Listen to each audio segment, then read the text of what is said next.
بسم الله الرحمن الرحيم. الحمد لله رب العالمين والصلاة والسلام على خاتم الأنبياء صادق الوعد الأمين.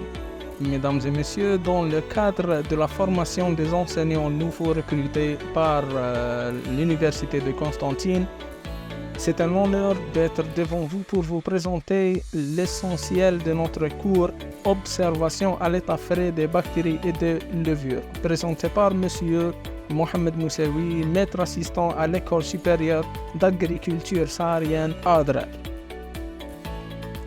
Comme introduction, il faut savoir que l'observation des micro-organismes à l'état frais est le premier pas qu'on doit faire pour réaliser ce qu'on appelle l'identification des micro-organismes, l'identification des bactéries et l'identification même des levures, où on doit voir la forme et la taille des cellules.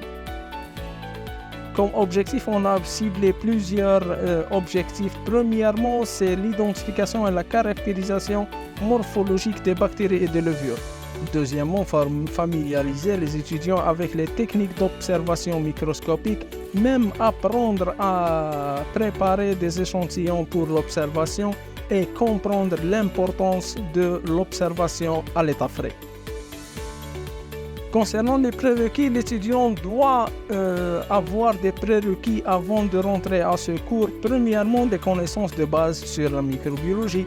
Deuxièmement, des techniques de laboratoire où il doit avoir les techniques, comment réaliser un frottis, comment manipuler une lame, comment manipuler une pipette de Pasteur et une lance de platine. Et troisièmement, la microscopie, où il doit y avoir des connaissances de base, comment manipuler un microscope. Pour le matériel et les réactifs nécessaires pour réaliser ce TP, premièrement, l'échantillon à analyser, l'once de platine et les pipettes stériles, les lames et des lamelles, et évidemment le microscope photonique avec des objectifs x10 et x40 et même x100. Concernant le plan de travail, premièrement, on va commencer par réaliser ce qu'on appelle un prélèvement, où on doit voir notre bactérie et la prendre et réaliser des dilutions à l'aide d'eau physiologique, à raison de 10-1 ou 10-2 selon la charge initiale. Deuxièmement, on va déposer une petite goutte de la suspension bactérienne sur la lame et on va déposer notre lamelle sur la goutte de la suspension bactérienne.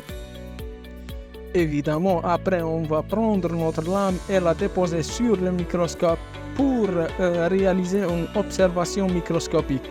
On va commencer par l'objectif x10, puis on va passer à x40 et même on peut passer à un agrandissement x100 à l'aide de l'huile à immersion.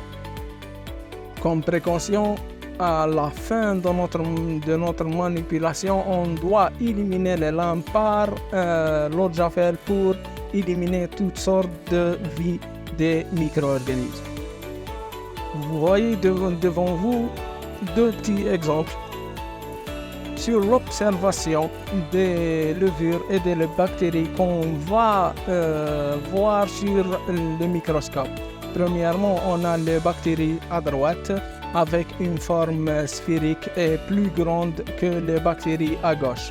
On va distinguer la différence entre les cellules eucaryotes et les cellules prokaryotes, où on va voir que la première différence c'est la taille, la deuxième différence c'est le matériel génétique qui est plus apparent dans les cellules eucaryotes, chez les cellules eucaryotes comme les levures. Et voici un deuxième exemple par une vidéo d'observation à l'état frais des micro-organismes où vous voyez des bactéries et des cellules bactériennes qui se baladent un petit peu sur la lame avec des mouvements à l'aide des flagelles qu'on va voir au cours des prochains cours, Inch'Allah.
Comme référence, voici quelques références pour approfondir vos connaissances à propos de l'observation microscopique des bactéries, les différentes techniques d'observation et pourquoi on réalise une observation à l'état frais des micro-organismes.